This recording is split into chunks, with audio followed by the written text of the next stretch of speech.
నేను full time మినిస్ట్రీకి వచ్చి 10 సంవత్సరాలు కరెక్ట్గా. నేను అన్ని అంటే 2013-14లో నేను పరిచర్య చేసేవాడిని, కానీ జాబ్ చేసుకుంటూ వ్యాపారం చేసుకుంటూ నేను సేవ చేసేవాడిని. కానీ జనవరి 4వ తారీఖున దేవుడు నాతో మాట్లాడాడు. దేవుడు ఏమని మాట్లాడాడంటే, గిద్యోను ఇంకెంతకాలము గానుగొచ్చాటున గోధుమలు గొల్లగొట్టుకుంటా ఉంటావు, ఇంకెంతకాలం రా అని దేవుడు నన్ను పిలిస్తే, ఆ రోజున నాకు తెలీదు ఆ నిర్ణయం తీసుకుంటాను అని, కానీ నిర్ణయం తీసుకోవాల్సి వచ్చింది. నిర్ణయం తీసుకొని ఎటు వెళ్ళాలో తెలియక, ఏం చేయాలో తెలియని పరిస్థితుల్లో ఫుల్ టైం మినిస్ట్రీ అనుకున్నప్పుడు, అది సేవ అంటే ఎలా ఉంటుందో మరి మీకు తెలుసో తెలీదో నాకు తెలియదు, కానీ మా బిషప్ గారు అంటే మా అన్న చెప్పేవాడు, సేవ అంటే చావురా అనేవాడు. సేవ అంటే చావు, నువ్వు చచ్చిపోతే రా సేవకు అనేవాడు. చచ్చిపోయి రావాలి సేవకి. అంటే నీ శరీరము, ఇక నీ కోరికలు, నీ ఆశలు, ఇవి ఏవి ఇంకా నీ దగ్గర అవి ఇంకా పని చేయకూడదు. అవి అంటే ఇప్పుడు ఎట్లా అంటే, ఉదాహరణకి ఒక చచ్చిపోయిన వ్యక్తి ఉన్నాడు అనుకుందాం, చనిపోయాడు ఒక వ్యక్తి, అతని దగ్గరికి వెళ్ళిపోయి గట్టికి గిల్లామనుకోండి, అబ్బా ఎంత గట్టికి గిల్లేవరా అంటాడా? కొంచెం చెవులోకి వెళ్ళిపోయి గట్టిగా హల్లెలూయా అన్నాం అనుకోండి, తిరిగి హల్లెలూయా అంటాడా? అంటే ఏంటి దాని అర్థం? లేదు ఇంకా. అట్లాగే మనం కూడా ఈ లోకంలో అనేకమైన శ్రమలు, అనేకమైన బాధలు, ఇరుకులు, ఇబ్బందులు ఇవన్నీ వస్తాయి, కానీ వాటన్నింటినీ మనము తట్టుకొని నిలబడగలిగేదే సేవ అంటే. హల్లెలూయా, హల్లెలూయా. ఎన్నో రాత్రులు, నిద్ర లేని రాత్రులు గడపాల్సి వస్తుంది సేవలో. తిండి లేని రోజులు ఉంటాయి. దారిలో వెళ్తా ఉంటే ఏమంటారో తెలుసా? ఫారిన్ నుండి బాగా ఫండ్ వస్తుంది కదా అంటారు. నిజంగా వస్తుందా? బాగానే సంపాదిస్తున్నావుగా అంటారు, ఎట్టకారం చేస్తారు. మా అమ్మ అయితే నన్ను ఏమనేదో తెలుసా? దేవుడు నన్ను ఇట్లా సేవకు పిలిచాడు, నేను ఇట్లా సేవకు వచ్చాను అని నేను చెప్తే మా అమ్మ ఏమనేది తెలుసా? ఈడు సోమరిపోతీడు, ఈడు బద్దకస్తుడు, ఈడు పని చేయడానికి బద్దకించి పని ఎగ్గొట్టడానికి ఈడు ఏదో ప్లాన్ వేసి ఇప్పుడు దేవుని సేవకు వచ్చాడు, ఈడు దేవుని సేవని పేరు పెట్టుకొని వస్తున్నాడు ఈడు అని అన్నది మా అమ్మ. అంటమే కదా అందరితో చెప్పేది. ఆ అవమానాలు భరించి నేను నిజంగా తల్లి ప్రేమకు తండ్రి ప్రేమకు నేను నోచుకోలేదు, కానీ ఏ వయసులో కూడా ఏ పరిస్థితుల్లో కూడా దేవుడు నన్ను విడిచిపెట్టలేదు. హల్లెలూయా, హల్లెలూయా. అనుక్షణము ఆయన నన్ను ఇట్లా చేపట్టుకుని ఇట్లా నడిపించుకుంటూనే వచ్చాడు. వీడు ఎన్ని రోజుల్లో, 1 సంవత్సరం 2 సంవత్సరాల వరకు ఉంటాడు, ఆ తర్వాత సేవ వదిలేసి వెళ్ళిపోతాడు అన్న వాళ్ళు ఉన్నారు. వీడు చేయలే సేవ, వీడి వల్ల ఎక్కడైతుందిలే అన్నవాళ్ళు ఉన్నారు. 10 సంవత్సరాలు అయిపోయింది, విడిచిపెట్టలేదు. ఆమేన్, ఆమేన్. ప్రియమైన దేవుని బిడ్డలారా, మనం ఏ పరిస్థితుల్లో వెళ్తున్నా సరే, మనము ఎట్లాంటి బాధల్లో, ఎట్లాంటి ఇబ్బందుల్లో, ఎట్లాంటి ఇరుకులో మనం ఉన్నప్పటికీ మనకు నిరీక్షణ కలిగించేది ఏంటి అని అంటే, దేవుడు నా పక్కన ఉన్నాడనో, లేకుంటే నాకు నా చుట్టాలు తోడుగా ఉన్నారనో, నా ఫ్రెండ్స్ నాతో ఉన్నారనో, ఇవి కాదు. నీకు ఏ పరిస్థితుల్లో కూడా, ప్రతి పరిస్థితుల్లో కూడా నీతో ఉండేది ఏంటి అని అంటే ఆయన యొక్క వాక్యము మాత్రమే. ఆయన వాక్యము మాత్రమే నీకు నిరీక్షణను ఇస్తుంది. ఆ వాగ్దానము నీ దగ్గర లేకపోతే, ఆ వాక్యము నీ దగ్గర లేకపోతే నువ్వు ఎటు వెళ్తున్నావో నీకు తెలియని పరిస్థితుల్లో నువ్వు ఉంటావు. 10 సంవత్సరముల క్రితం దేవుని యొక్క వాగ్దానము నా దగ్గరకు వచ్చినప్పుడు, దేవుని యొక్క స్వరమును నేను విని, దేవుని వాక్యమును నేను పట్టుకొని నేను వచ్చినప్పుడు, మా కుటుంబంలో ఎవ్వరు సేవకులు లేరండి. ఎవ్వరు లేరు మా కుటుంబంలో సేవకులు. మొట్టమొదటి సేవకుని నేనే. ఎవరైనా ఉంటే మనకు చూపించేవాళ్ళు, ఇట్లా వెళ్ళాలి, ఇట్లా చెయ్యాలి, ఇట్లా ఇట్లా ఇట్లా అనేవాళ్ళు. కానీ ఎవరు లేరు. అంటే ఇప్పుడు దాని అర్థం ఏంటన్నానంటే, ఎడారిలో మొదటి మార్గము నేనే వేయాలి, నా తర్వాత వచ్చే తరాలకు నేనే ఇప్పుడు మార్గమును వేయాలి. నేను వేసిన ఈ మార్గంలోనే మిగిలిన వాళ్ళందరూ వస్తారు. ఎందుకంటే నాకు ముందుగా ఎవరు మార్గంలో వేయలేదు కాబట్టి. అది మాత్రమే కాదు, అసలు నేనున్నటువంటి ఫీల్డ్ వేరే, నేను ఇప్పుడు వచ్చినటువంటి ఫీల్డ్ వేరే. నేనేమో మార్కెటింగ్లో ఉన్నాను, కంప్లీట్గా మార్కెటింగ్లో నుండి దేవుని అంటే అసలు ఎవరు తెలియదు నాకు విజయవాడలో. ఆ రోజున నా దగ్గరికి వచ్చింది ఏంటో తెలుసా? చిన్న స్వరము మాత్రమే. కానీ నిరీక్షణకు ఆధారం లేనప్పుడు కూడా నన్ను నడిపించింది ఏంటో తెలుసా? ఆ వాగ్దానమే. ఆ వాగ్దానము కనుక లేకపోతే నాకు వాడున్నాడు, వీడున్నాడు, ఎవరో నాకు సాయం. చాలా మంది సేవకి ఎందుకు వస్తారో తెలుసా? మా నాన్న స్థాపించిన సంఘం, మా తాత స్థాపించిన సంఘం, నాకు వాళ్ళు ఉంటానన్నారు తోడుగా, వీళ్ళుంటానన్నారు తోడుగా అని చెప్పి వస్తారు. తర్వాత వాళ్ళు చీర వదిలిపెట్టి వెళ్ళిపోయిన తర్వాత వీళ్ళు ఇక్కడ నించుండిపోతారు. నించుండిపోయి చాలా మంది సేవ వదిలేసి వెనక్కి వెళ్ళిపోయిన వాళ్ళు ఉన్నారు. ఎందుకని? వాళ్ళు ఎవరినో ఆధారం చేసుకొని వచ్చారు సేవకి. వాళ్ళు ఎవరో నాకు సహాయం చేస్తారు, వాళ్ళు ఎవరో మందిరానికి వస్తానన్నారని చెప్పి, వాళ్ళు ఎవరో చేస్తానన్నారని చెప్పి నమ్మి సేవకు వస్తారు. వచ్చిన తర్వాత కొన్ని రోజుల తర్వాత వాళ్ళు చేతులు వదిలిపెట్టి వెళ్ళిపోయిన తర్వాత వీళ్ళకి ఎక్కడికి వెళ్ళాలో తెలియదు. ఎందుకని? వీళ్ళు సేవ పిలుపు ఉందనుకొని వచ్చారు, కానీ వీళ్ళకి సేవా పిలుపు లేదు. ఎందుకో తెలుసా? సేవా పిలుపు ఉన్న వాడి దగ్గర వాక్యం ఉంటుంది, ఆ వాగ్దానం ఉంటుంది. నాకు దేవుడి ఉదయం దేవుడు నాతో మాట్లాడుతానన్నాడు. నా కుమారుడు 40 సంవత్సరములు ఇశ్రాయేలీయులు అరణ్యంలో నడిచారు కదా ప్రభు, నడిచారు కదా అంటే, అవును ప్రభు నడిచారనంటే వాళ్ళు ఒట్టిగా నడిచారనుకున్నావా అని అన్నాడు. మరి ఎట్లా నడిచారు ప్రభు? నా వాగ్దానం నడిపించింది వాళ్ళను అని అన్నాడు. అరణ్యంలో కూడా నా వాగ్దానం ఉంది వాళ్ళ దగ్గర అని అన్నాడు. హల్లెలూయా, హల్లెలూయా. కానీ ఆ వాగ్దానమును నమ్మని వాళ్ళు చాలా మంది ఉన్నారు. ఆ నమ్మని వాళ్ళందరూ ఏమైపోయారంట? వారి శవములు అరణ్యంలో రాలిపోయేను అని రాయబడింది వాక్యములో. వారి శవములు అరణ్యంలో రాలిపోయాయట. కారణం ఏంటంటే వాళ్ళకు వచ్చినటువంటి ఆ వాగ్దానమును వాళ్ళు నమ్మకపోవటమే కారణము. హెబ్రీయులకు రాసిన పత్రిక 4వ అధ్యాయం చూద్దాం ఒకసారి. హెబ్రీస్ చాప్టర్ 4, హెబ్రీయులకు రాసిన పత్రిక 4వ అధ్యాయము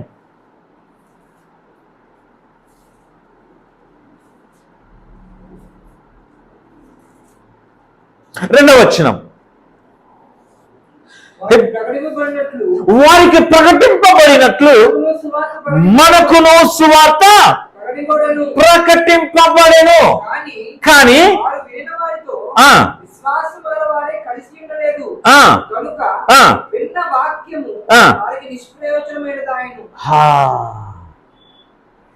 ఏంటంట? వారికి ప్రకటించి మిమ్మల్ని కనాను దేశమునకు తీసుకుని వెళ్తానన్న వాగ్దానము, నీ పితరుడైన అబ్రహాము, ఇస్సాకు, యాకోబులకు ఇచ్చిన ఆ వాగ్దానము ఏదైతే ఉందో, ఆ వాగ్దానం ఉంది చూసారా? ఆ వాగ్దానమును వీళ్ళు నమ్మలేదంట. ఎందుకని నమ్మలేదు? 12 మందిని పంపించాడు మోషే వేగు చూడటానికి. ఆ కనాను దేశంలో చూడటానికి 12 మంది వేగు చూడటానికి వెళ్ళారు. వాళ్ళు వస్తూ ఎన్ని రోజులు వేగు చూడటానికి వెళ్ళారు? వాళ్ళు 40 రోజులు వేగు చూశారు. 40 రోజులు అయిన తర్వాత వాళ్ళు తిరిగి వచ్చారు ఇశ్రాయేలీయుల పాలెంకు. తిరిగి వచ్చిన తర్వాత ఇప్పుడు వాళ్ళలో 10 మంది ఏమంటా ఉన్నారు? ఆ దేశమును మనము స్వాధీనపరుచుకోలేము, అక్కడ అమాలేకీయులు ఉన్నారు, అక్కడ పెరిజ్జీయులు ఉన్నారు, హిత్తీయులు ఉన్నారు, యెబూసీయులు ఉన్నారు, వారిని మనం స్వతంత్రించుకోలేము, వారు అజానుబాహులు, వారి దృష్టికి మేము మిడతల్లాగా కనపడితిమి అని అంటా ఉన్నారు. ఆ 10 మంది చెప్పిన మాట మిగిలిన వాళ్ళందరూ నమ్మారంట. కానీ 2 మాత్రమే, యెహోషువ, కాలేబులు మాత్రమే ఏమన్నారంటే, నిశ్చయముగా ఆ దేశమును మనము స్వాధీనపరుచుకుంటాం, వారు మనకు ఆహారమగుదురు అని అన్నారు. అది మాట్లాడుతూ ఉన్నాడు అపోస్తలుడైన పౌలు. ఏమంటా ఉన్నాడో తెలుసా? చదవయ్యా, ఇంకొకసారి చదవయ్యా. ఏమంటా ఉన్నాడు?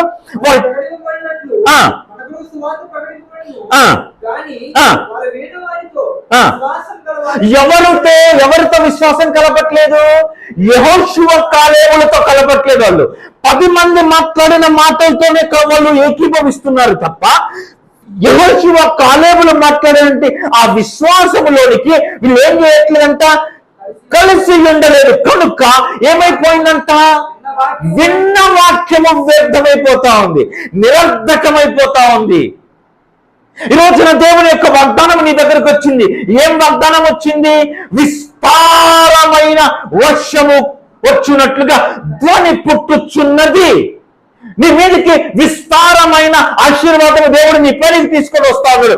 విస్తారమైన సమృద్ధితో దేవుడు నిన్ను దీవించబోతున్నాడు. ఈ వాగ్దానము నీ దగ్గరకు వచ్చింది.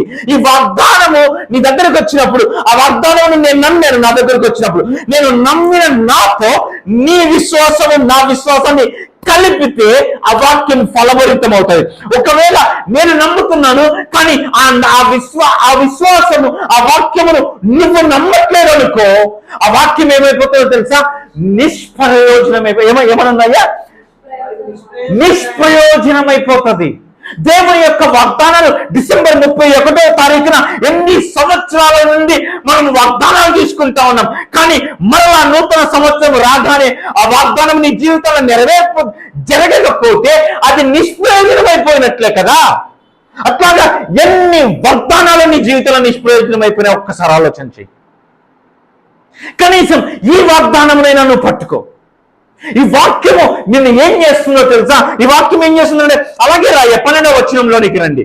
4వ అధ్యాయం, హెబ్రీయులకు రాసిన పత్రిక 4వ అధ్యాయం 12వ వచనం. ఎందుకని దేవుని వాక్యము సజీవమై బలము గలదై రెండంచులు గల ఉండి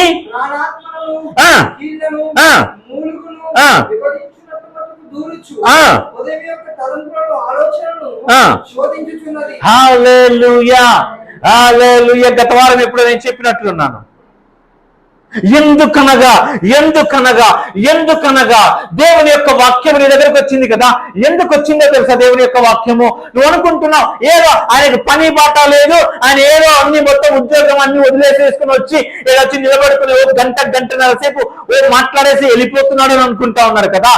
కాదు. నేను మాట్లాడినటువంటి ప్రతి మాట ఏదైతే ఉందో అది ఏంటది?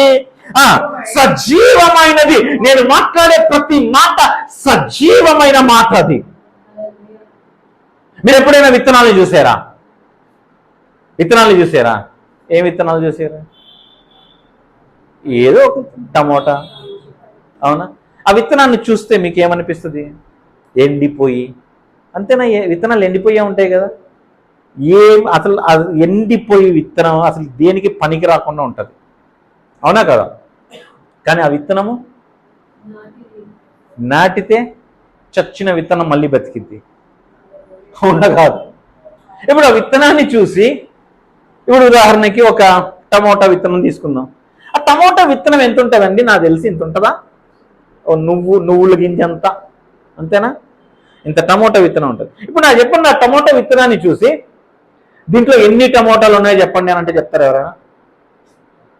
పోనీ టమోటాని ఇచ్చి దీంట్లో ఎన్ని విత్తనాలు ఉన్నాయంటే లెక్క పెట్టచ్చు. కానీ విత్తనాన్ని ఇచ్చి దీంట్లో ఎన్ని టమోటాలు ఉన్నాయో చెప్పండి అని అంటే చెప్పగలుగుతారా? ఎందుకని? నీ దగ్గరకు వచ్చిన వాక్యం నీకు ఇప్పుడు కనపడట్లేదు, నీకు విలువ తెలియట్లేదు. ఈ వాక్యము యొక్క విలువ నీకు తెలియట్లేదు, దేవుని యొక్క వాగ్దానం యొక్క విలువ నీకు తెలియట్లేదు. కానీ దేవుని యొక్క వాగ్దానమును నీ హృదయం అనే ఆ పొలములో, ఆ నేలలో నువ్వు నాటుకుంటే కొన్ని రోజులకు అదేమవుతుంది? మొలకెత్తి మొక్కయి తర్వాత నీకు ఫలములను ఇస్తుంది. కానీ ఇప్పుడు నువ్వేమనుకుంటావంటే ఏం చేసుకోవడానికి ఈ వాక్యము? ఏదో చెప్పాడు, ఏదో వాక్యం లేదు. కాదు. ఆ వాక్యము సజీవమైనది. చూడటానికి నీకు నిరర్థకంగా కనిపించవచ్చు. చాలా మంది ఏమనుకుంటారంటే ఊరికి బైబిల్ చదువుతూ ఉంటారు, ఎన్నిసార్లు చదువుతూ ఉంటారో వాక్యాన్ని. కానీ ఆ వాక్యము నీ జీవితంలో ఉందా? విషయం తెలుసా? చాలా మంది ఈ బైబిల్ని తల కింద పెట్టుకొని పడుకుంటారు ధైర్యం కోసం, అవునా? చిన్నప్పుడు మా ఫ్రెండ్స్ ఇలాగే మాట్లాడుతూ ఉంటే, నీకు దయ్యాలంటే భయం లేదారా అన్న. నాకు భయం లేదురా అన్న. చిన్నప్పటి నుండి మొండోన్నే, భయం లేదురా అన్న. సరే అయితే మీరేమంటారు మాకు తెలియదు, మా సైడ్ గోరీలు అంటాం, సమాధుల్ని గోరీలు అంటారు, తెలుసా? విన్నారా? గోరీలు అంటారు అనమాట. నీకంత ధైర్యం ఉంటే రాత్రి 12 గంటలకు గోరీలోకి రారా అని అన్నాడు. గోరీలోకి పోరా అని అన్నాడు. అంటే సమాధుల్లోకి వెళ్ళరా అని అన్నాడు. సరే అని అన్న. సో రాత్రి 12 అయింది. 12 ఆ టైం అవుతా ఉన్నప్పుడు లేచా. కానీ అప్పుడు కొత్త నిబంధన అని ఒక చిన్న బైబిల్ వచ్చాయి, మరి ఇప్పుడు వస్తున్నాయో నాకు తెలియదు. ఆ బైబిల్ని ఒక దాన్ని పట్టుకొని సమాధుల్లోకి వెళ్ళేసేసి వచ్చాయి. పొద్దున్న స్కూల్కి వెళ్ళిపోయింది, ఇది కూడా వెళ్ళేసి రుజువు ఏంటంటే అక్కడ కొన్ని నిమ్మకాయలు అవి తీసుకొని వచ్చాను అనమాట. రాత్రి సమాధుల్లోకి వెళ్ళేసి వచ్చా. నాకు భయం, సమాధులు ఏం భయం లేదు, పోయి కూర్చుంటా నేను. ఏముందా, చచ్చిపోయిన శవం ఉన్నాడా? చాలా మంది ఏమనుకుంటారంటే చచ్చిపోయిన వాళ్ళు దయ్యాలు అవుతారని అనుకుంటాడు. పిచ్చి, చచ్చిపోయిన వాడు ఒవ్వడు దయ్యం కట్ట. చచ్చిపోయిన వాడు దయ్యాలు అయ్యే పడితే భూమి మీద మనుషుల కంటే ఎక్కువ దయ్యాలే ఉండాలా. ఈరోజున దేవుని యొక్క వాగ్దానం నీ దగ్గరకు వచ్చింది, నీతో మాట్లాడుతూ ఉన్నాడు దేవుడు తన వాగ్దానం ద్వారా. ఏం చేస్తూ ఉన్నావు ఆ వాగ్దానాన్ని? మీకు ఒక 10 మీకు ఇవి తెలుసా? టేకు చెట్లు తెలుసా? కొన్ని టేకు చెట్లు అనుకుందాం. టేకు చెట్ల యొక్క విత్తనాలు మీకు నేను ఒక 10-15 ఇచ్చాను అనుకోండి. అబ్బా అయ్యగారు సూపర్ అండి, అసలు ఇవి ఇంత విలువైనవో తెలుసా ఇవి అని చెప్పి ఆ విత్తనాన్ని మీరు ఇట్లా జోబులో పెట్టుకొని తిరుగుతా ఉన్నారు. నా దగ్గర 10 కోట్లు ఉన్నాయిరా, నా దగ్గర 10 కోట్లు ఉన్నాయి. ఎవడన్నా టచ్ చేయరా నన్ను చూస్తా, 10 కోట్లు రా. ఎక్కడున్నారంటే టేకు విత్తనాలు నాటితే అసలు ఇంకా మామూలుగా ఉండదు, అవునా? నేను ఒక 5 ఏళ్ళ తర్వాత వెళ్ళి ఎంతవరకు వచ్చే చెట్లు అంటే చెట్ల ఏం చెట్లు అంకుల్ అని అన్నారు అనుకో. అదేంటి నీకు విత్తనాలు ఇచ్చాను కదా నాట్లేదా అంటే అవునా, ఏమో జోలు పెట్టుకొని తిరుగుతున్నాను అంకుల్ అన్నారు అనుకో. 5 ఏళ్ళు కాదు 10 ఏళ్ళు అయినా కానీ సరే ఆ 10 కోట్లు నీ జోబులోనే ఉంటాయి. అవి నీకు అవి కనపడవు. అంటే దాని అర్థం ఏంటి? దేవుని యొక్క వాగ్దానాలు ఉన్నాయి, అనేకములైన వాగ్దానములు ఉన్నాయి, కానీ ఆ వాగ్దానములు ఏమైపోయాయి? నిష్ప్రయోజనమైపోయాయి. కారణం ఏంటంటే బైబిల్లోనే ఉన్నాయి వాగ్దానాలు. ఈ బైబిల్ని దిండు కింద ఇట్లా పెట్టుకొని పడుకొని నిద్రపోతాం. సమాధుల దగ్గరికి రాగానే ఇట్లా పట్టుకొని ఇట్లా పోతాం. ఏసక్తమేజం, ఏసక్తమేజం, ఏసక్తమేజం, ఏసక్తమేజం, ఏసక్తమేజం. దయ్యాల దగ్గరికి పోయి ఏసునాంలో పో, ఏసునాం. దీని ఏముంది? ఇది పుస్తకం, ఇది దీంట్లో ఉంది అసలైన మ్యాటర్. అది తీసుకో. నేను అనేది మీకు అర్థమవుతా ఉందా? అది తీసుకో విత్తనాన్ని. ఆ విత్తనాన్ని నీ హృదయంలో భద్రపరుచుకో. ఆ విత్తనాన్ని తీసుకొని నీ హృదయంలో నాటుకో. అది ఫలిస్తుంది. ఈ బైబిల్లో ఏమీ లేదు, ఇది జస్ట్ పుస్తకం మాత్రమే, అంతే. ఇది చిన్నప్పుడు అనేవాళ్ళు స్నానం చేసుకోకుండా బైబిల్లో పట్టుకోకూడదు, అంటే పరిశుద్ధమైనదంట. మరి ఇప్పుడు నేను 3ంటికి లేచి బైబిల్ చదువుతున్నా. ఇప్పుడు నేను 3ంటికి నేను స్నానం చేయాలనా? నేను రాత్రి 3ంటికి లేస్తా, 3:30కి లేస్తా, 2:30కి లేస్తా. అంటే ఆ టైంలో నేను వెళ్ళిపోయి స్నానం చేసుకొని నీట్గా వచ్చి మడి కట్టుకొని బైబిల్ దగ్గరికి వెళ్ళి ఇట్లా అనుకొని నేను ఇంకా బైబిల్ చదవాలా? అంతేనా మీరు చెప్పేది? ఇది ఆఫ్టర్ ఆల్ పుస్తకం. ఇది ఆఫ్టర్ ఆల్ పుస్తకం. నేనేమంటున్నా తెలుసా? ఈ పుస్తకంలో ఉన్నదానిని ఒక్కొక్కటి తీసుకో, ఒక్కొక్క విత్తనం తీసుకో, దాన్ని తీసుకెళ్ళిపోయి నాటు. అది నీకు ఫలిస్తుంది, అది నీకు ఫలమునిస్తుంది. ఈ రోజున దేవుని యొక్క వాక్యము నీ దగ్గరకు వచ్చినప్పుడు ఆ వాక్యమును నువ్వు హృదయంలో భద్రపరుచుకుంటున్నావా లేదా? ఆ హృదయంలో ఆ వాక్యమును భద్రపరుచుకున్నప్పుడు ఏం జరుగుద్దో తెలుసా? సాతానుడు వచ్చి ఆ విత్తనాన్ని ఎత్తుకుపోవడానికి ప్రయత్నిస్తాడు. కొన్నిసార్లు ఏం చేస్తారంటే తెలుసా? ముళ్ళ తుప్పల్లో పడినప్పుడు ఆ ముళ్ళ పొదలు ఏం చేస్తాయంట? ఆ విత్తనాన్ని అణిచివేస్తాయంట. మీ దగ్గర వాక్యము లేదనుకోండి, మీరు చర్చికి వెళ్తా ఉంటే సాతానుడు గారే మీకు క్యాబ్ అరేంజ్ చేస్తాడు, ఊబర్ అరేంజ్ చేస్తాడు, క్యాబ్ అరేంజ్ చేసి చర్చికి వెళ్ళి రాని పంపిస్తాడు. కానీ వాక్యము మీ దగ్గర ఉందంటే వాడు అడ్డుకుంటాడు. ఎందుకంటే మీరు చర్చికి వెళ్ళటం వారికి అభ్యంతరం కాదు, చర్చికి వెళ్ళిన తర్వాత ఆ వాక్యమును తీసుకోవడం వారికి అభ్యంతరకరం. నీ దగ్గర ఉన్న డబ్బు, నీ దగ్గర ఉన్న బంగారం, నీ దగ్గర ఉన్న ఆస్తిపాస్తులు, ఇల్లు, ఐశ్వర్యం, ఇది కాదు వాడి టార్గెట్. వాడి టార్గెట్ ఏంటో తెలుసా? నీ దగ్గర ఉన్న విత్తనం. ఆ విత్తనం ఏంటో తెలుసా? దేవుని యొక్క వాక్యం. ఆ వాక్యము నీ దగ్గర ఉన్నప్పుడు నువ్వు అరణ్యములో ఉన్నా సరే నువ్వు మన్నాను తింటావు. మీకు అర్థం కాలేదు నేను చెప్పేది. నువ్వు అరణ్యంలో ఉన్నా సరే నీ దగ్గర వాగ్దానం ఉంటే దేవుడు నీకు మన్నాతో పెట్టి పోషిస్తాడు. ఆయన రాళ్ళలో నుండి నీళ్లను ఉబ్బికింపజేస్తాడు ఆయన నీకు. కానీ నీ దగ్గర ఏముండాలా తెలుసా? ఆయన వాగ్దానం ఉండాలా, ఆయన వాక్యము నీ దగ్గర ఉండాలా. ఆ వాక్యం ఏం చేస్తుందో తెలుసా? నేను ఎంత దూరమైనా నడిపిస్తుంది. నీకు నిరీక్షణ లేనప్పుడు నిరీక్షణను ఇస్తూ నడిపిస్తుంది. తర్వాత దేవుడు నాతో మాట్లాడుతూ ఏమన్నాడో తెలుసా? నా కుమారుడా, ఆ రోజున ఏలియా వస్త్రమును తీసి ఎలీషాకి ఇచ్చాడు. రైన్హార్డ్ బాంకే యొక్క వస్త్రము నీకు ఇచ్చాడని అన్నాడు. అది పట్టుకొని కూర్చున్నా నేను. మందిరానికి ఎవరు వస్తారు, ఎవరు రారు, ఎంతమంది వస్తారో నాకు తెలియదు. ఇప్పటికి 10 సంవత్సరాలు అయిపోయింది. కానీ ఈ 10 సంవత్సరములు నేను ఇంకా దేవుని వాగ్దానం పట్టుకొని నిలబడుకున్నాను. కారణం ఏంటో తెలుసా? ఆయన వాగ్దానము సజీవమైనది. రైన్హార్డ్ బాంకేకి 9 సంవత్సరాలు పట్టింది. నా ఆత్మీయ తండ్రికి 7 సంవత్సరాలు పట్టింది. చాలామంది చాలా అవమానాలు, చాలా మాటలు అంటారు. కానీ ఆయన వాగ్దానం ఏమిస్తుందో తెలుసా? మనకి ఎనర్జీని ఇస్తుంది. ఆ వాగ్దానమును పట్టుకొని ఎవరైనా ఏమన్నా మాట్లాడినారనుకో, ఏం చేస్తానో తెలుసా? వాడిట్టన్నాడే వాడిట్టన్నాడు కాదు, వెంటనే ఆ వాగ్దానం దగ్గరికి వెళ్ళిపోయేసేసి, ఈరోజు ఉదయం నేను దేవుడు నాతో మాట్లాడిన ప్రతి వాగ్దానమును తీసుకొని జ్ఞాపకం చేసుకుంటా ఉన్నా. ఈరోజు అంతా నేను ఆయన వాగ్దానములు జ్ఞాపకం చేసుకుంటున్నా. ఆయన మాట్లాడిన ప్రతి మాటను జ్ఞాపకం చేసుకుంటా ఉన్నా. నేను ఒక్క లేఖన భాగంలో చూపించి నేను ముగిస్తాను. అపోస్తుల కార్యములు 27వ అధ్యాయం. అపోస్తుల కార్యములు 27వ అధ్యాయం.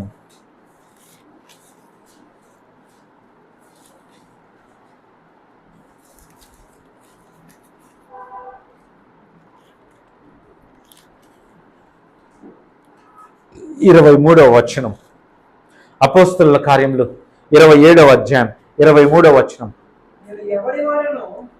ఎవరిని సేవిస్తున్నానో ఆ దేవుని దూత గడిచిన రాత్రి నా యొద్ద నిలిచి, పౌలా, నీవు కైసరియలో నిలవలసి ఉన్నది. ఇదిగో నీతో కూడా ఓడలో ప్రయాణమై పోచున్న వారందరినీ దేవుడు నీకు అనుగ్రహించి ఉన్నాడని నాతో చెప్పాడు. ఆమేన్, ఆమేన్. ఏంటంటయ్యా? గత రాత్రి నేను ఎవరిని సేవించుచున్నానో చదువు. దేవుని దూత గడిచిన రాత్రి నా యొద్ద, చూడండి, అపోస్తలుడైన పౌలుకు గత రాత్రి దేవుని యొక్క దూత వచ్చి ఆయన దగ్గర నిలబడుకొని ఏమని చెప్తా ఉన్నాడు? పౌలా, భయపడకు, నీవు కైసరు ఎదుట నిలవవలసి ఉంది. Hello hello hello hello hello hello. అపోస్తలుడైన పౌలు ఏమంటా ఉన్నాడు తెలుసా? నిన్న రాత్రి దేవుని యొక్క దూత నా దగ్గర నిలబడుకొని ఏమని చెప్పాడు తెలుసా? నేను వెళ్ళి కైసరు ఎదుట నేను నిలవబడతాను, నాతో పాటు వీరందరినీ కూడా నాకు అప్పగించి ఉన్నాడు అని దూత నాకు చెప్పాడు. ఇప్పుడు ఇవన్నీ ఎందుకు డిస్కషను అంటే పైకి రండి అయ్యా, పైకి వచ్చి పై నుండి చదవయ్యా. ఎక్కడి నుండి చదువు? 14వ వచనం నుండి చదవయ్యా.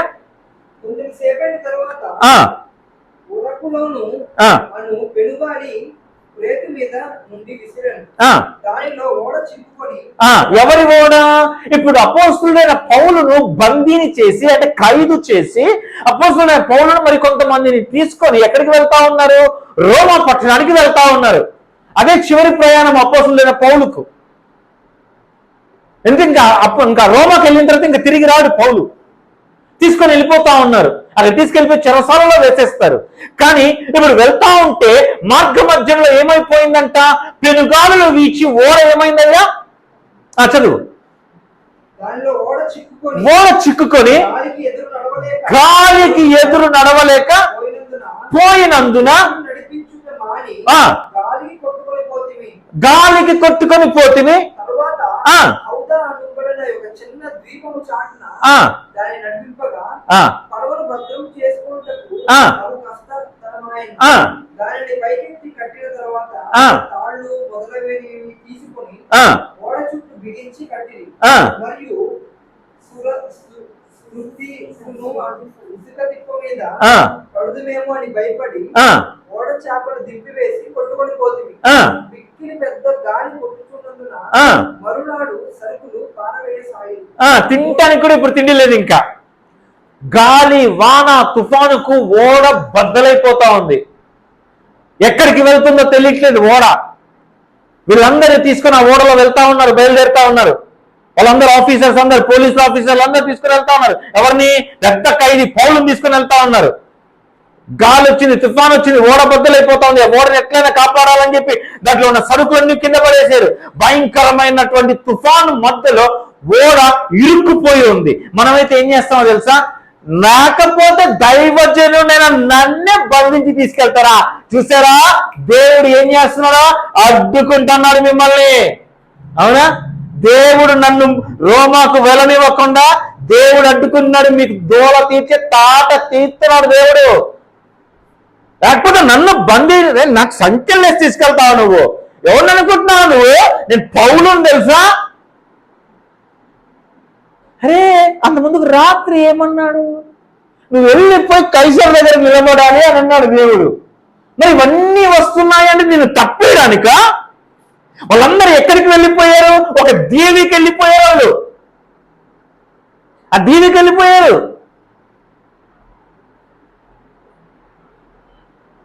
కానీ అపోస్తుడైన పౌలు అట్లాంటి పరిస్థితి చదువయ్యా, మీకు ఇంకొంచెం క్లారిటీ వస్తుంది. ఎన్నో దినమో అంటే 3 రోజుల నుండి సముద్రంలో చిక్కుకుపోయారు. ఆ వానలో తుఫాన్లో చిక్కుకుపోయారు వీళ్ళు.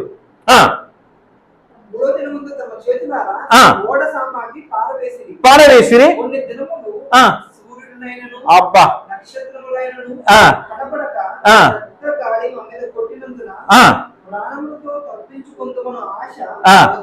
హల్లెలూయా. ప్రాణముతో తప్పించుకుందుమన్న ఆశ కూడా లేదు. నీకొచ్చే కష్టాలు ఎంతండి? ఆఫ్టర్ ఆల్ పౌలుకు వచ్చిన కష్టాలతో తెలిస్తే నీకు వచ్చిన కష్టమా? ఏమంటా ఉన్నాడు?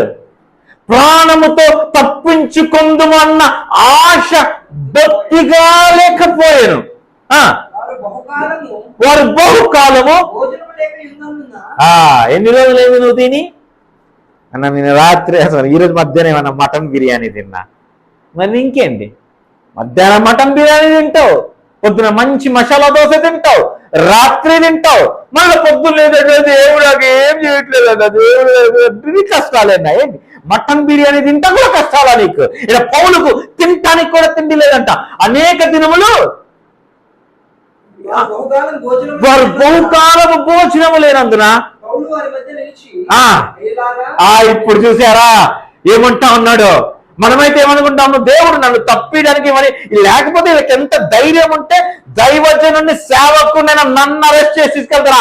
చూసారా దేవుడు కెరూబులు, సెరూబులు, మికాయేలు, గాబ్రియలు దూత అందరు వచ్చి ఈ ఓడను అల్ల కల్లోలం చేసేసి నన్ను తప్పియడానికి, మిమ్మల్ని తప్పియడానికి దేవుడు ఇవన్నీ చేశాడు అని మనం అంటాం. అవునా కాదా? అంటే దాని అర్థం ఏంటి? మనము దేవుడిచ్చిన వాక్యమును కాకుండా మనకు జరిగే పరిస్థితులను చూసి దానికి అనుగుణంగా మనం పోతా ఉంటూ ఏమనుకుంటా? ఇది దేవుని చిత్తమేమో, ఇది దేవుని చిత్తమేమో, ఇది దేవుని చిత్తం, గాలి రావడం దేవుని చిత్తమేమో, నన్ను తప్పియడానికి, లేకపోతే నన్ను ఇప్పుడు తీసుకెళ్ళిపోయి జైల్లో వేసేస్తారు. నెక్స్ట్ జరిగేది పౌలు కదే, తీసుకెళ్ళిపోయి జైల్లో వేసేస్తారు పౌలును. చచ్చిపోయేంత వరకు జైల్లోనే ఉంటాడు పౌలు. సో అట్లాంటి పరిస్థితిలో దేవుడు నన్ను కాపాడటానికి ఇవన్నీ చేస్తున్నాడు అంటే దాని అర్థం ఏంటో తెలుసా? నీ మైండ్ ని డీవియేట్ చేస్తాయి. నువ్వు వేటిని చూస్తూ ఉంటే, నీకు జరిగే పరిస్థితులు చూస్తూ ఉంటే నీ మైండ్ డీవియేట్ అవుతుంది. కానీ అందుకే పౌలు ఏం చేస్తావు తెలుసా? వాళ్ళ మధ్యన లేచి నించొని ఏమి జ్ఞాపకం చేసుకుంటా ఉన్నాడు? దేవుడు ఏదైతే చెప్పాడో దాని వైపుకి వెళ్ళాడు, కానీ ఏది కనపడుతుందో దాని వైపు కాదు. ఇప్పుడు మీకు అర్థమవుతా ఉందా? నీకు నిరీక్షణకు ఆధారము లేనప్పుడు నిరీక్షణ ఇచ్చేది ఏంటో తెలుసా? దేవుని యొక్క వాక్యము మాత్రమే. నీ పరిస్థితులు బాగాలేవనుకో, నువ్వేం చేస్తావు అంటే దేవుడు నాకు ఇది చేద్దాం అనుకుంటున్నాడేమో, అది చేద్దాం అనుకుంటున్నాడేమో, ఇలా అవుతుందేమో, అలా నువ్వు అవన్నీ పక్కన పెట్టి రా, నీ దేవుడు నీకు ఇచ్చిన వాగ్దానం ఏముందో దాని దగ్గరకు వచ్చి కూర్చో కాసేపు. అన్న అందరూ ఏమంటున్నారంటే ఈ వ్యాపారం ఇంకా ఆ వ్యాపారం దేవుడే పెట్టమన్నారు, ఈ వ్యాపారం దేవుడు చేయమన్నాడండి, దేవుడే నాకు ఈ స్థలం చూపించాడండి, నేను ఇక్కడ వ్యాపారం చేస్తున్నానండి. ఆ మంచిదే, కానీ వ్యాపారం జరగట్లేదండి అయ్యగారు. అయ్యగారు అసలు వ్యాపారం ఏమి జరగట్లేదండి. అవునా అంటే మా పక్కింటి ఆయన ఏమన్నాడంటే మన ఏరియాలో పెద్దగా వ్యాపారం జరగదురా, మనం గజవాడ వెళ్ళామనుకో బస్ స్టాండ్ లో బఠానీ అందినా సరే కోటీశ్వరులం అయిపోతామన్నారట. అదే ఆలోచన చేస్తున్నాను అయ్యగారు, ఓ బస్తా బఠానీలు ఎత్తుకెళ్దాం అనుకుంటున్నాను. మీ బెజవాడికి మేము చిన్నప్పుడు అదే అనుకునేవాళ్ళం తెలుసా మీకు? మా ఊర్లలో రే బెజవాడ బస్ స్టాండ్లో బఠానీలు అమ్ముకోనైనా బతకొచ్చురా అని. ఎందుకంటే ఆసియా ఖండంలోనే బెజవాడ బస్ స్టాండ్ పెద్ద తెలుసా మీకు? ఇప్పుడంటే హైదరాబాద్ వచ్చింది. బెజవాడ బస్ స్టాండ్ ఉన్నంత పెద్ద బస్ స్టాండ్ ఆసియా ఖండంలో లేదు. మీకు తెలుసా? ఒకటి ఆటో నగర్, రెండోది మీ బస్ స్టాండ్. మీ అనట్లేదు, మన బస్ స్టాండ్. ఇప్పుడు నేను కూడా బెజవాడనే అయిపోయానుగా. మా ఊర్లో అనుకునే వాళ్ళం అనమాట. అంటే అంత పెద్ద బస్ స్టాండ్. ఆ తర్వాత ఈ మధ్య కాలంలో అంటే ఒక 20 ఏళ్ల క్రితం హైదరాబాద్ బస్ స్టాండ్ కట్టారు. హైదరాబాద్ బస్ స్టాండ్లో ఒక్కసారిగా 100 బస్సులు ఆగితాయి. అంతకుముందుకు ఆసియా ఖండంలో మన బస్ స్టాండ్ అంత పెద్ద బస్ స్టాండ్ ఇంకోటి లేదు. అందుకనే మా ఊర్లో ఏమనే వాళ్ళంటే బెజవాడ వెళ్ళి బస్ స్టాండ్లో బఠానీలు అమ్ముకున్నా బతికే ఇచ్చురా అనేవాళ్ళు అనమాట. అని చెప్పాడని చెప్పి నువ్వు వెళ్ళిపోయి బఠానీలు తీసుకొని వెళ్ళిపోయావు అనుకో, ఇప్పుడు నువ్వేం చేస్తున్నట్లు నాకు చెప్పండి. పక్కన పెట్టి ఎవడో ఇచ్చిన సలహాను పట్టుకొని నువ్వు బఠానీలు తీసుకొని వెళ్తావు. ఆ బఠానీలు కొనేవాడు ఎవ్వడు ఉండడు. ఆ తర్వాత ఇంకో వచ్చి ఏమో చెప్తాడు, అది సులభ కాంప్లెక్స్ ఉంది, సులభ కాంప్లెక్స్ పెట్టుకుందామా, రెండుకు తీసుకుని అంటాడు. ఆడిపోతావా? ఇట్లా తిరుగుతూనే ఉంటావు నువ్వు. నీకు ఆ పరిస్థితి వచ్చినప్పుడు వ్యాపారం జరగట్లేదు. నిజమే, వ్యాపారం జరగట్లేదు. వీళ్ళ ఓడ బద్దలైపోయిందండి. ఓడ బద్దలైపోయి ఆ ఓడకు సంబంధించి ఆ చెక్కలు అవన్నీ ఉంటాయి కదా, విరిగిపోయిన తర్వాత వాటిని పట్టుకొని ఈదుకుంటూ వెళ్ళానంటే ఒక దీవికి. ప్రాణముతో మిగిలి ఉందమన్న ఆశ కూడా లేదు. కానీ పౌలు నిలబడుకొని ఏమంటా ఉన్నాడు, నిన్న రాత్రి నాతో చదవయ్యా, ప్రియులారా, అయ్యలారా, నా మాట విని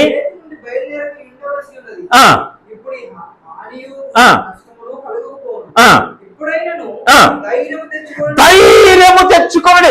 ఇప్పుడైనా ధైర్యము తెచ్చుకొని, అన్న చెప్తావు, ధైర్యము తెచ్చుకొని ఇప్పుడైనాను అయిందేదో అయిపోయింది. బఠానీలు బస్తా తీసుకెళ్ళిన బస్సుకి ఏం పర్లేదు, రాత్రికి వచ్చాయి. ఇప్పుడైనాను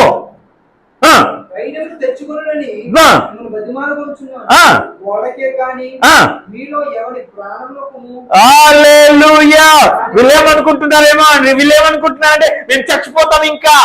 ఈ తుఫాన్లో ఇప్పటికే కొన్ని రోజులైపోయింది సూర్యుడిని చూసి, ఆహారం లేక కొన్ని రోజులైపోయింది. ఒకవైపునేమో చేతులకి కాళ్ళకు సంఖ్యలు వేసున్నారు. ఏంటి పరిస్థితి? అయ్యా చదువయ్యా. ఓడకే గాని ఎవని ప్రాణమునకును నేను ఎవని వాడను, ఎవరిని సేవించుచున్నాను.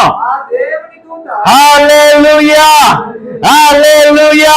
నేను ఎవని వాడను, నేను ఎవరిని సేవించుచున్నాను. ఆ దేవుని దూత గడిచిన రాత్రి నా యొద్ద నిలిచి, పౌలా భయపడకు, నువ్వు కైసరు ఎదుట నిలవవలసి ఉన్నది. నిన్ను దేవుడు దీవించబోతున్నాడు, నిన్ను దేవుడు ఆశీర్వదించబోతున్నాడు, దేవుడు నీ బిజినెస్ డెవలప్ చేయబోతున్నాడు, దేవుడు నీ అప్పులు కొట్టేయబోతున్నాడు, దేవుడు నీ పరిచయం విస్తరించబోతున్నాడు. ఇవన్నీ వాగ్దానాలు నీ దగ్గర ఉన్నాయి కదా, అవి నెరవేర్చబడతాయి. కానీ అన్నా నాకు అట్లా అనిపించలేదు, నా పరిస్థితి అట్లా అనిపించలేదు.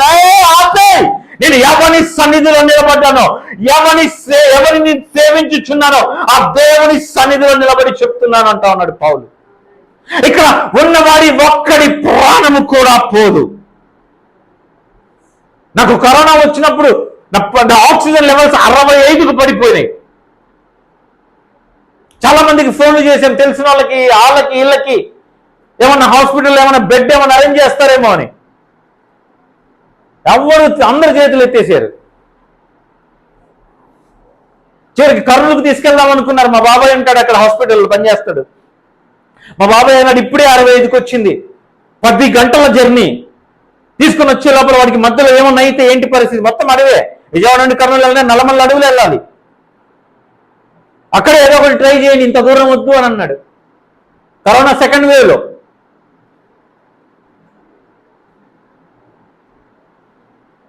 కానీ దేవుడు ఆశ్చర్యంగా, అందరు లక్షలు ఖర్చు పెట్టినా బ్రతకలేదు, కానీ దేవుడు నన్ను ఎయిమ్స్ హాస్పిటల్లో 3,000 రూపాయల ఖర్చుతో దేవుడు నన్ను బతికిచ్చాడు.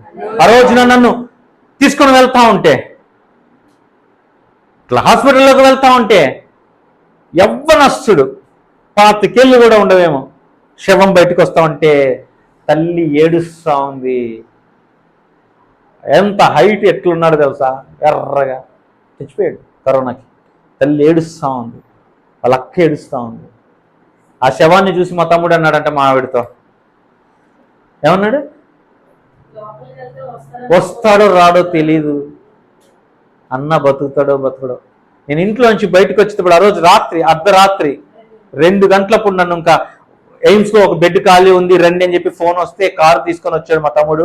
నన్ను తీసుకొని వెళ్ళడానికి కారు వచ్చింది. ఆ రోజున బ్యాగులన్నీ ఎవరు నన్ను పుట్టుకోవట్లేదు, ఎవరు పట్టుకోవట్లేదు, కరోనా కదా నాకు. నేను ఇంట్లోంచి నా రూమ్లోంచి నేను బయటికి అప్పుడే వచ్చాను, చాలా రోజుల తర్వాత రూమ్లోంచి బయటకు వచ్చా. రాగానే ఆ సోఫా పైన నా కొడుకు నా కూతురు కూర్చొని ఉంది. ఇప్పుడు ఏడుస్తూ ఉన్నాడు, పట్టుకోకూడదు. నేను ఇలా అవన్నీ చూసి ఇలా బ్యాగ్ తగిలించుకొని ఇట్లా చూసి ఇట్లా బయటికి ఇట్లా గడప బయటకు వచ్చి వాళ్ళిద్దరిని ఇలా చూసుకున్న చివరి, ఎందుకంటే వెళ్తే తిరిగి వస్తానో రానో నాకు తెలియదు. ఇలా చూస్తూ ఉన్నవాడు అలాగే కూర్చుని పోయాడు, ఏడుస్తూ ఉన్నాడు. చిన్న పిల్లోడు అప్పటికి. ఇంకా నా పిల్లల్ని ఇద్దరిని చూసుకున్నాను, మా ఆవిడని చూశాను. కానీ ఎందుకో ధైర్యం, మళ్ళీ వస్తామనే ఫీలింగ్ అలా చూసుకున్నా. కానీ వాళ్ళకి మాత్రం ఉంటుందా ఉండదా, ఎందుకంటే వెళ్ళిన వాళ్ళు ఎవరు తిరిగి రాలేదు. మా అపార్ట్మెంట్లో అప్పటికే దగ్గర 5-6 మంది చనిపోయారు. అలా చూసుకొని అలా బయటకు వెళ్తా, అలాగే నాకు ఇప్పటికీ నాకు కళ్ళ ముందర అదే కనిపిస్తూ ఉంటుంది. వాళ్ళు సోఫా మీద కూర్చొని వాళ్ళు అలా చూస్తా, పట్టుకోవడానికి వీల్లేదు, ఏం చేయడానికి వీల్లేదు. బాయ్ నాన్న అని చెప్పాను చివరిసారిగా అన్నట్లుగా, బాయ్ చెప్పేసేసి వెళ్ళిపోయాను. హాస్పిటల్లోకి వెళ్తూ ఉండగానే ఎదురుగా ఒక శవం ఎదురొచ్చింది. అది ఇంకా బాధేసింది. వెళ్ళిన వాళ్ళు ఎవ్వరు వీల్ చైర్లో నడుచుకుంటూ రావట్లేదు, అందరూ స్ట్రెచ్చర్ల మీద శవాలే వస్తూ ఉన్నారు తప్ప. మా తమ్ముడు అన్నాడంట, బతుకుతాడో బతుకుడో అన్న, వెళ్తున్నాడు వస్తాడో అని అంటే మా ఆవిడ ఒకటే అనిందంట, దేవుడు నాకు ఇచ్చిన వాగ్దానం. మా అమ్మమ్మ అంటే ఆవిడని కూడా మేము నానమ్మ అని అంటాము, ఆవిడికి దేవుడు చూపించాడంట ఒక పెద్ద తీర ప్రాంతం అంట, ఇసుక ఉందంట. ఆ ఇసుకలో అంటే ఒక నదీ తీరం లాగా, ఇది ఎప్పుడో నేను చిన్నప్పుడు చూసిన దర్శనం అంట ఆవిడ. ఆ ఇసుక తీరంలో కొన్ని, అంటే ఇసుక తీరంలో ఇసుకేస్తే రాలనంత జనం ఉన్నారంట. అంతమంది కూర్చొని ఉంటే నేను తెల్ల గడ్డం వేసుకొని ఒక 90 సంవత్సరాల పైన ఉన్నటువంటి ముస్లిం లాగా ఒక కర్ర పట్టుకొని స్టేజ్ మీదకి ఎక్కి వాకింగ్ చెప్తా ఉన్నానంట. మా ఆవిడ అదే, నేను ఎప్పుడో అంటా ఉండేవాడిని అనమాట. మా ఆవిడకి అది జ్ఞాపకం వచ్చిందంట. ఆయన 90 ఏళ్ళ పైన బతుకుతాడు, దేవుని వాగ్దానం ఉంది, ఖచ్చితంగా తిరిగి వస్తాడు మీ అన్నయ్య నిక్కనని అనిందంట. అప్పుడు ఏమన్నాడు, తిరిగి వస్తే నేను దేవుని నమ్ముకుంటాను అది నాన్న అన్నాడంట. అది మొఖం ఉన్నాను సజీవంగా. కబుర్లు భలే చెప్తారు కదా ఇట్లాంటి వాళ్ళు. దేవుని చెప్తా ఉన్నాడంట. ఏం నాకు తెలియదు వాళ్ళు ఏం జరుగుతూ ఉంటారు ట్రాన్సాక్ట్ అక్కడంతా. లోపలికి వెళ్ళాను, వెళ్ళిన వెంటనే ఆక్సిజన్ పెట్టారు, టాబ్లెట్ ఇచ్చారు, పొద్దున వరకు చూశారు. పొద్దున్న రాగానే అన్ని చెక్ చేసి ఈయనెవరు ఇంటి ఏమంటారు దాన్ని ఏమంటారు ఐసీయూలో పెట్టింది ఈయనెవరు అని అన్నాడు డాక్టర్ వచ్చి. జనరల్ వాడు షిఫ్ట్ అన్ని బాగున్నాయని అన్నాడు. రాత్రికి రాత్రి ఆ దూత నిలబడి, ఈరోజు దూత నిలబడి ఏమంటావు అన్నాడు, నీతోన నీకు ఇచ్చిన వాగ్దానం ఏంటి, విస్తారమైన వర్షము వచ్చు ధ్వని పుట్టుచున్నది, ఆ వాగ్దానము దగ్గరికి వెళ్ళు. పౌలు దాన్ని జ్ఞాపకం చేసుకుంటా ఉన్నాడు. ఆ వాగ్దానం దగ్గరికి వెళ్ళిపోయి ఏమంటా ఉన్నాడు, అయ్యా అయ్యా అయ్యా భయపడొద్దయ్యా, ఎల్లారా భయపడొద్దండి, మనకి ఏమీ కాదు. ఎందుకంటే నిన్న రాత్రి దేవుని దూత నాతో ఏమని చెప్పాడంటే, మనము కైసరు ఎదుట నిలబడతామంట. మరి ఇవన్నీ జరుగుతూ ఉన్నాయంటే వీటన్నిటితో మనకేంటి పని, మన అది టార్గెట్. అది ఈ రోజున దేవుని వాక్యం నీ దగ్గర ఉందా, ఆ వాగ్దానం నీ దగ్గర ఉందా, దాన్ని పట్టుకో, దాన్ని పట్టుకో, దాన్ని తీసుకో, నోట్లో పెట్టుకో, దాన్ని నోట్లో పెట్టుకో, మాట్లాడుతూ ఉండ వాక్యం, ఆ వాక్యాన్ని మాట్లాడుతూ ఉండు. హెబ్రీయులకు రాసిన పత్రిక 11వ అధ్యాయం 3వ వచనం. హల్లెలూయా హల్లెలూయా. 2 నిమిషాలు ఉంది, 2 నిమిషాల్లో అయిపోయి చేసేస్తా. హెబ్రీయులకు రాసిన పత్రిక 11వ అధ్యాయము, మరి తెలుగులో ఎన్నో వచనం ఉందో తెలీదు, 2-3 వచనాలు చూడండి. దాన్ని బట్టి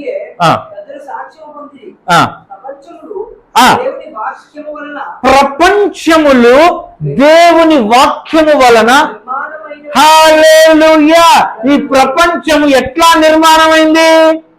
అయ్యా, చెట్లను ఎవరు తయారు చేశారు? దేవుడు తయారు చేశాడు. ఎట్లా తయారు చేశాడు అంటే అండి దేవుడు బెరడు తీసుకొని లోపల ఇది ఉండాలా, ఆ తర్వాత దీనికి కొమ్మలు ఇంత ఉండాలా, ఇవన్నీ అట్లే తయారు చేస్తారు కదా, మనుషులు చేస్తాడు కదా. దీంట్లో థర్మోకోల్ పెట్టి, దీనికి ఒక రాడ్ పెట్టి, దీంట్లో ఒక వైర్లు పెట్టి, దీనికి ఒక కలర్ పేపర్, ఇట్ట చేయలేదు దేవుడు. ఆకాశమును భూమిని ఎట్లా సృజించాడు దేవుడు?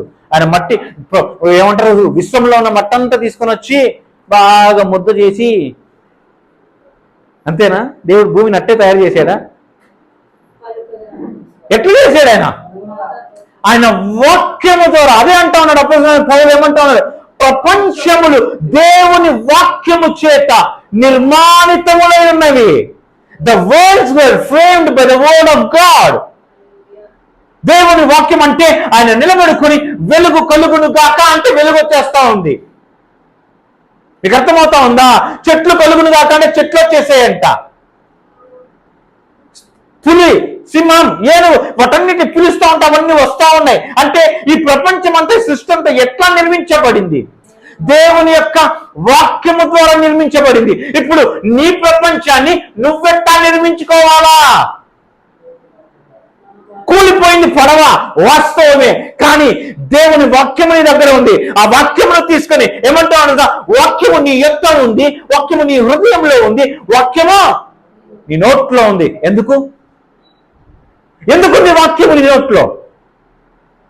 మాట్లాడటానికి. కీర్తనాకారుడు 107వ కీర్తన, 107 కాదు,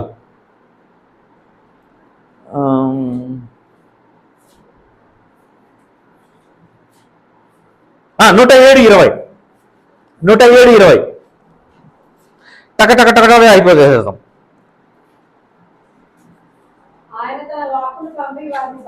ఆయన తన వాక్కును పంపి వారిని బాగు చేసెను అన్న మాట దగ్గర హీబ్రూలో ఏమనుందో తెలుసా?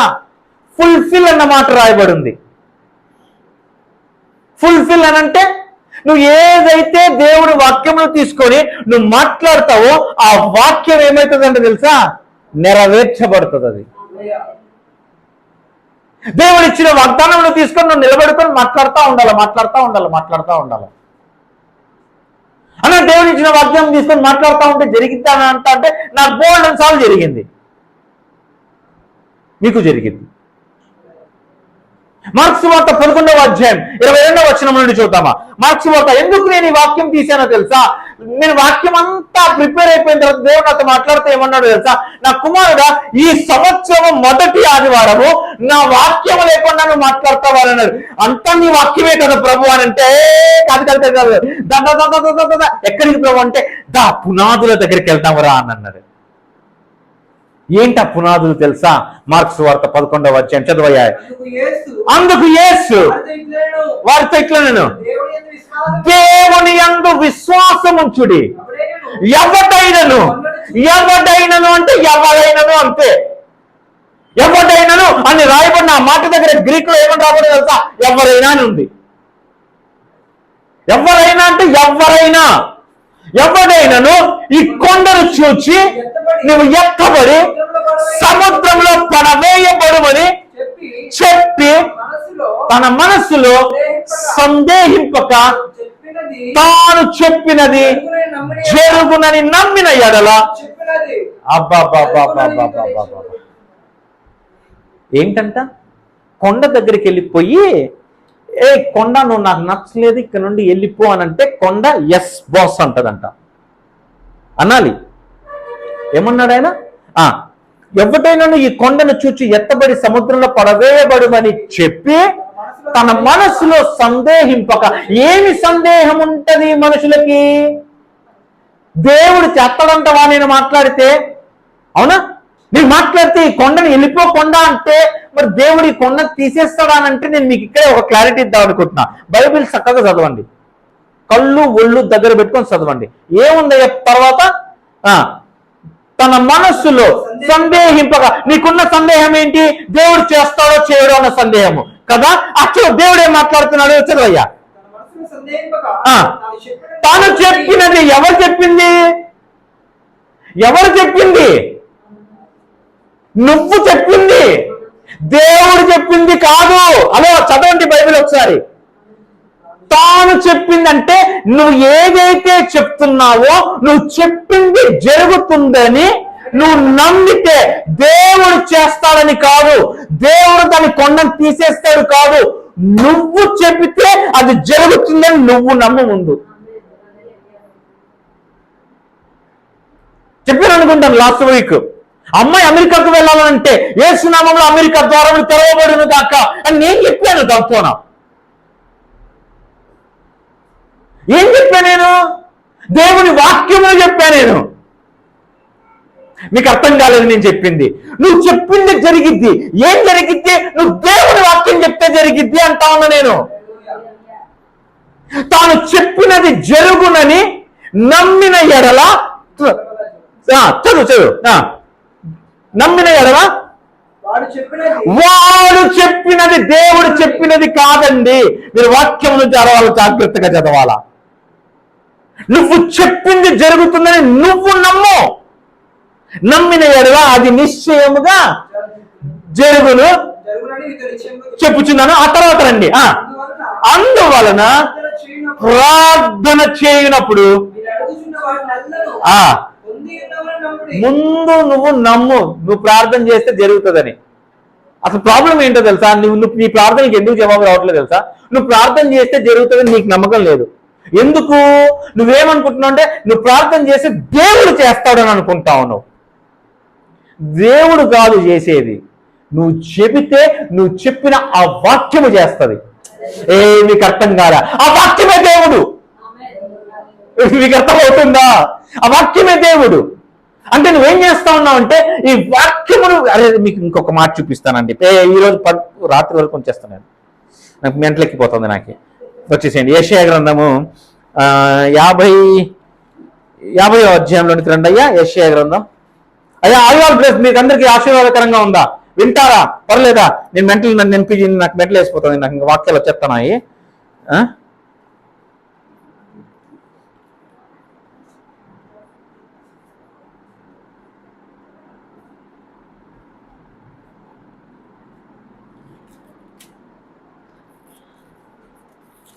యాభై అధ్యాయమన్నా 52వ అధ్యాయం? ఎన్నో అధ్యాయమయ్యా? 55:10 అంట. చూడనమ్మా. వర్షమును హిమమును ఆకాశము నుండి వచ్చి, అంటే ఏంటి? ఆకాశము నుండి వర్షము మంచు వస్తుంది కదా, నేల మీద పడిన తర్వాత మళ్ళీ పైకి వెళ్తుందా? వెళ్తుంది కదా. ఎలాగూ వెళ్ళను. భూమిని తడిపి విత్తువానికి విత్తనమును గురించువానికి ఆహారమును కలుగుటకై అది చిగుర్చి పంటలున్నట్లు చేయును. అలాగే ఎలాగూ వర్షం పడి భూమిని తడిపి తినటానికి ఆహారమును వీటన్నిటిని మనకి ఎట్లాగో ఇస్తుందో అలాగున నోటి నుండి ఇప్పుడు అర్థమైందా? ఇప్పుడు మీకు అర్థమైందా? మీరు ప్రార్థన చేసేటప్పుడు మీరు ఏం చేస్తా ఉన్నారు?